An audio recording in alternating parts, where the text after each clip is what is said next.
Mis manos tiemblan ligeramente mientras escribo estas palabras, aunque no sé si es por la edad o por el peso de lo que estoy a punto de compartir. Quizás ambas cosas. A los 38 años, he vivido casi la mitad de mi vida dentro de estos muros del convento, rodeada del suave susurro de los hábitos, el murmullo tenue de las oraciones y el ritmo consolador de las campanas que marcan nuestras horas. Sin embargo, durante décadas, bajo esta apariencia pacífica, llevé a una tormenta que amenazaba con ahogarme en sus aguas oscuras. Soy la hermana María Elena, aunque ese no siempre fue mi nombre. Una vez, fui simplemente Elena, una muchacha de 17 años con ojos llenos de estrellas y un corazón ardiente con lo que creía era una vocación divina. Llegué al convento en 2003, mi alma encendida con el deseo de servir a Dios, de perderme en su amor, de convertirme en algo puro y santo. Qué ingenua era entonces, creyendo que las paredes sagradas me protegerían de todo mal, que la santidad del lugar sería mi escudo contra el dolor del mundo. No sabía que el mal podía vestir sotana, que podía hablar con voz suave y bendecir con manos manchadas. No sabía que mi propia inocencia se convertiría en mi vulnerabilidad, que mi confianza ciega sería la puerta que abriría a mi destrucción. Recuerdo vívidamente mi primer día en el convento de Santa Teresa. Era un día de octubre, con las hojas comenzando a dorar los árboles del jardín. Llevaba conmigo una pequeña maleta con mis pocas pertenencias y un corazón rebosante de esperanza. La Madre Superiora, hermana Agustina, me recibió con una sonrisa cálida que llegaba hasta sus ojos arrugados por años de oración y servicio. Bienvenida, hija mía, me dijo, tomando mis manos entre las suyas. Aquí encontrarás paz y propósito. Durante mis primeros meses, esas palabras parecían proféticas. Me sumergí en la rutina del convento con un fervor que sorprendía incluso a las hermanas más veteranas. Maitines a las 5 de la mañana, laudes al amanecer, las horas menores distribuidas a lo largo del día como perlas en un rosario de tiempo sagrado. Entre las oraciones, estudiaba teología, filosofía, latín, preparándome para los votos que esperaba pronunciar dentro de 2 años. Era feliz, o al menos creía serlo. Había una pureza en esa vida que me llamaba, una simplicidad que contrastaba con la complejidad del mundo exterior. Aquí, todo tenía un propósito divino, cada acción estaba dirigida hacia Dios, cada momento era una ofrenda. Oh, eso pensaba. Fue durante mi segundo año cuando él llegó. Padre Miguel Santamaría era un hombre de unos 40 años, con cabello prematuramente canoso y ojos que parecían ver directamente al alma. Había venido como confesor y director espiritual, recomendado por el obispado por su excepcional comprensión de la vida contemplativa femenina. Las hermanas mayores hablaban de él con reverencia, mencionando sus años de experiencia y su reputación de santidad. Al principio, también yo quedé impresionada. Sus homilías durante la misa matutina eran elocuentes, llenas de referencias a los místicos y a los padres de la Iglesia. Hablaba del amor de Dios con una pasión que encendía algo en mi corazón joven. Cuando me sugirió que necesitaba dirección espiritual adicional, que mi alma especial requería atención particular, me sentí elegida, bendecida. Las primeras sesiones de dirección espiritual fueron en la sacristía, después de vísperas, cuando el convento quedaba sumido en el silencio preparatorio para el descanso nocturno. Hablábamos de mi oración, de mis lecturas espirituales, de las dudas normales que cualquier novicia experimenta. Él escuchaba con atención, asentía con sabiduría, me hacía preguntas que me ayudaban a profundizar en mi relación con Dios. Gradualmente, imperceptiblemente, algo comenzó a cambiar. Sus preguntas se volvieron más personales, sus miradas más prolongadas. Comenzó a tocar mi hombro durante nuestras conversaciones, gesto que justificaba como bendición pastoral. Me hablaba de la amistad especial que Dios había puesto entre nosotros, de cómo yo era diferente a las otras novicias, más madura, más comprensiva. En mi inocencia, en mi deseo desesperado de ser especial a los ojos de Dios, interpreté estas señales como confirmación de mi vocación. Si este hombre santo, este representante de Cristo, veía algo especial en mí, seguramente era porque Dios mismo me había marcado para algo grande. No puedo, no quiero, describir los detalles de lo que siguió. Hay algunas memorias que el alma se niega a articular completamente, algunos dolores tan profundos que solo pueden vivir en el silencio del corazón herido. Basta decir que mi confianza fue traicionada de la manera más brutal, que mi cuerpo y mi espíritu fueron violados por quien debía protegerlos, que mi fe en la bondad fundamental del mundo se hizo pedazos en esas sesiones que se extendieron durante meses. Lo que sí puedo compartir es el caos interno que siguió, el terremoto emocional que sacudió los cimientos de todo lo que creía sobre Dios, sobre la Iglesia, sobre mí misma. ¿Cómo podía Dios permitir que esto sucediera en su casa sagrada? ¿Cómo podía alguien que pronunciaba las palabras de la consagración con la misma boca que mentía y manipulaba ser realmente su representante?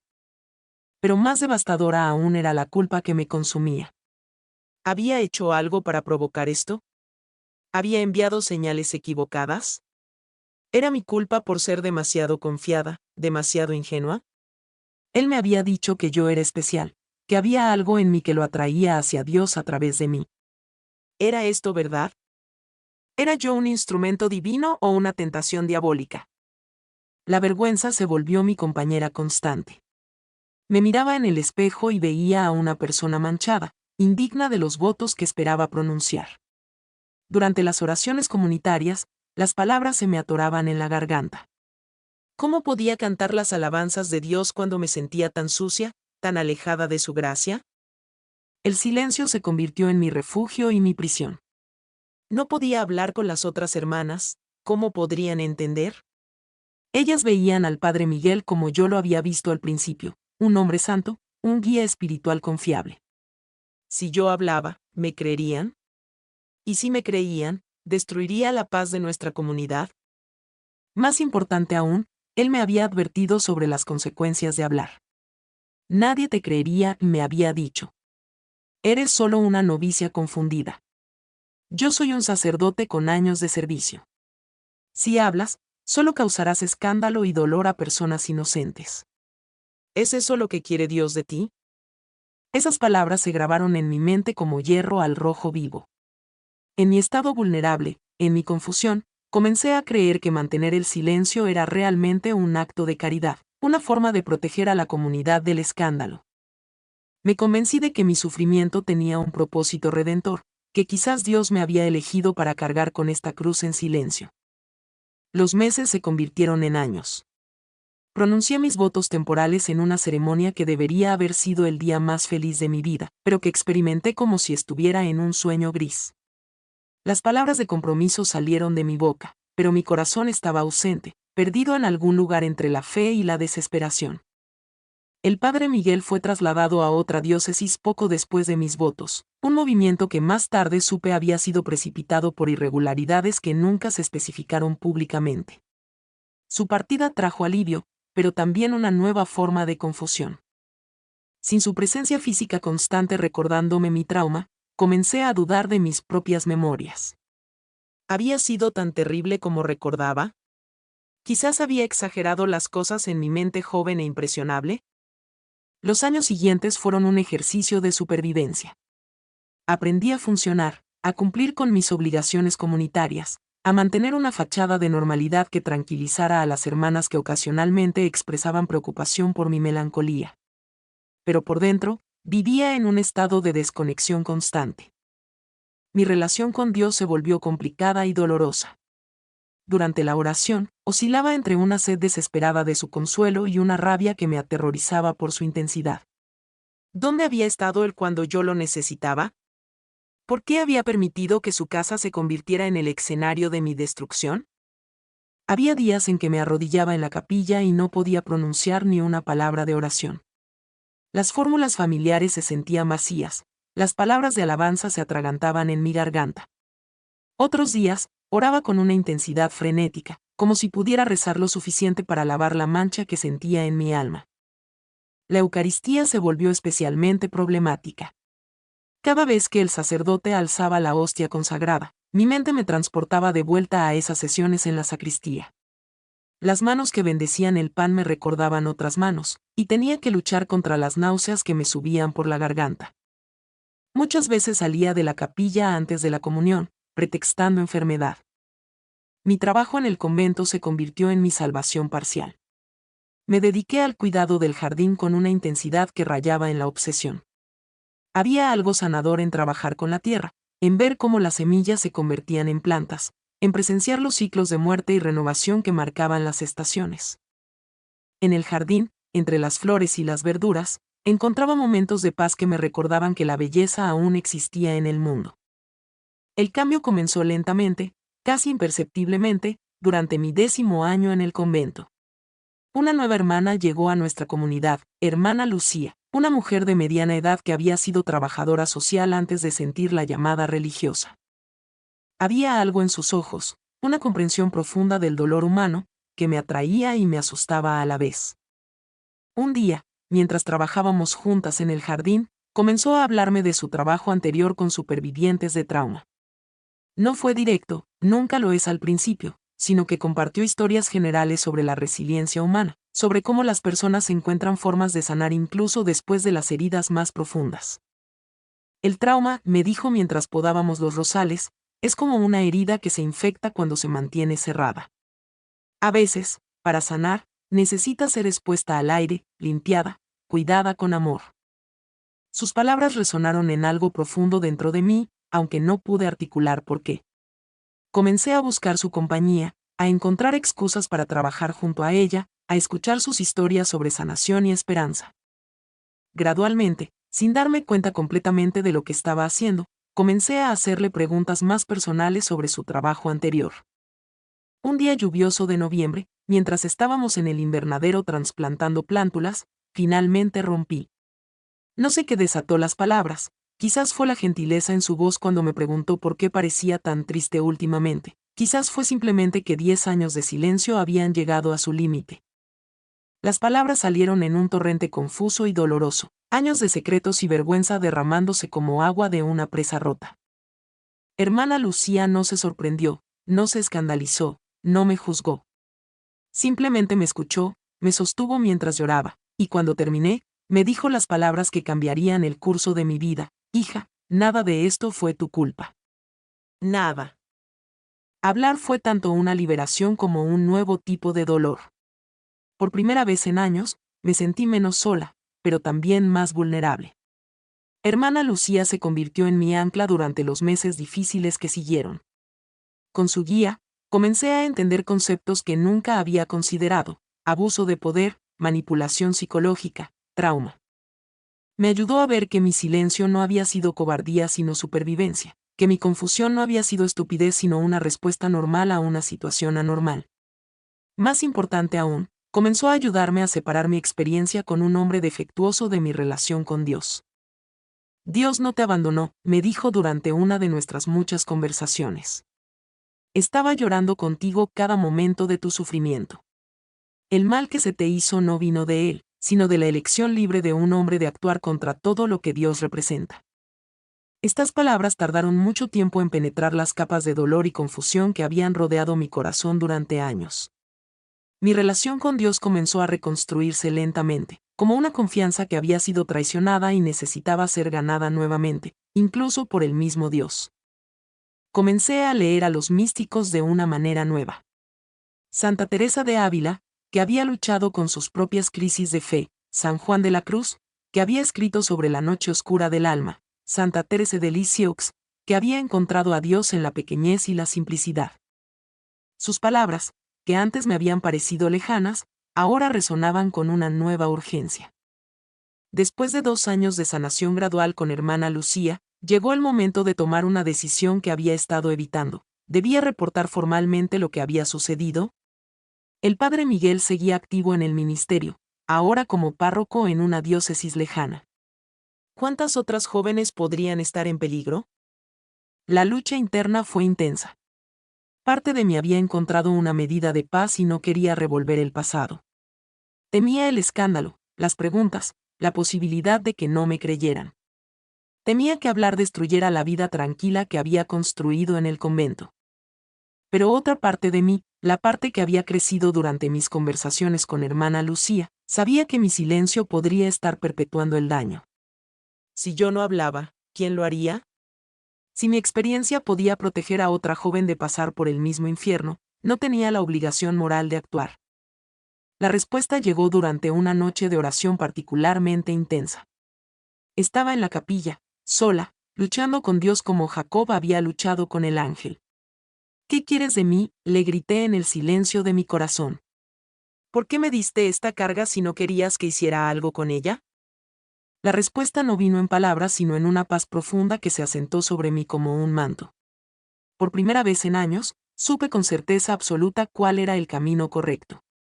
Hablar no sería solo por mí, sino por todas las voces que habían sido silenciadas, por todas las jóvenes que merecían ser protegidas. Reportar el abuso fue uno de los actos más difíciles y más liberadores de mi vida. Hermana Lucía me acompañó a la oficina del obispo, donde un equipo de investigadores escuchó mi testimonio con seriedad y compasión. Descubrí que yo no era la primera en hablar sobre el padre Miguel, había habido otros reportes, otros susurros que finalmente se estaban consolidando en un patrón claro de abuso. El proceso legal fue largo y agotador. Hubo momentos en que quise retirarme, volver al silencio seguro que había sido mi refugio durante tantos años. Pero hermana Lucía me recordaba constantemente por qué habíamos comenzado este camino, no solo por mí, sino por todas las víctimas potenciales que merecían protección. La validación, cuando finalmente llegó, fue abrumadora. El padre Miguel fue removido del ministerio activo y enfrentó tanto consecuencias legales como canónicas.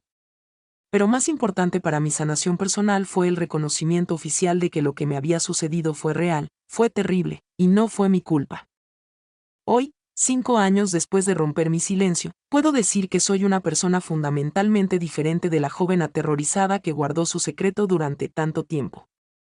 No pretendo que la sanación esté completa, hay días difíciles, momentos en que las viejas heridas duelen, tiempos en que la desconfianza resurge sin avisar. Pero también hay algo nuevo en mí, algo que no existía antes del trauma y que paradójicamente no podría existir sin él. Es una compasión profunda por otros que sufren, una comprensión visceral de lo que significa estar roto y encontrar el camino de vuelta a la integridad. Es una fe que ha sido probada en el fuego y ha salido más fuerte, más auténtica, más real. Mi relación con Dios ha cambiado completamente. Ya no es la devoción ciega e ingenua de mi juventud, sino algo más complejo y, creo, más maduro. He aprendido que Dios no nos protege de todo sufrimiento, pero nos acompaña en él. He descubierto que su amor no se manifiesta en la ausencia de dolor, sino en su presencia constante durante las tormentas. Ahora trabajo con otras supervivientes de abuso, especialmente dentro de contextos religiosos. Es un ministerio que nunca habría elegido voluntariamente, pero que se siente como mi verdadera vocación. Cuando una joven viene a mí con ojos que reconozco, ojos llenos de vergüenza y confusión y dolor, puedo decirle con absoluta certeza, no estás sola. No fue tu culpa. Vas a sobrevivir. Una pregunta que me hacen frecuentemente es si he perdonado al padre Miguel. Es una pregunta compleja que merece una respuesta matizada. He llegado a entender que el perdón no significa excusar lo inexcusable o pretender que el daño no ocurrió. No significa que él no deba enfrentar las consecuencias de sus acciones o que otras personas no necesiten ser protegidas de él. El perdón, para mí, ha significado liberar el veneno de la amargura que estaba envenenando mi propia alma. Ha significado reconocer que él es un ser humano defectuoso que hizo elecciones terribles, sin dejar que esas elecciones definan el resto de mi vida. Ha significado elegir no permitir que su maldad tenga la palabra final sobre mi historia. Pero el perdón no niega la necesidad de justicia. De hecho, creo que mi capacidad de perdonar me ha dado la libertad emocional para abogar más efectivamente por la justicia, no desde un lugar de venganza personal, sino desde un lugar de protección comunitaria. En mi trabajo en el jardín del convento, he aprendido que las plantas más hermosas a menudo crecen en el suelo más rico, y el suelo más rico viene de la descomposición, de la muerte que se transforma en nueva vida. No romantizo mi trauma ni pretendo que fue una bendición disfrazada. Fue horrible, punto. Pero de esa horrible experiencia han crecido cosas que nunca habría imaginado, una comprensión profunda del sufrimiento humano, una capacidad de acompañar a otros en sus momentos más oscuros, una fe que ha sido refinada hasta su esencia más pura.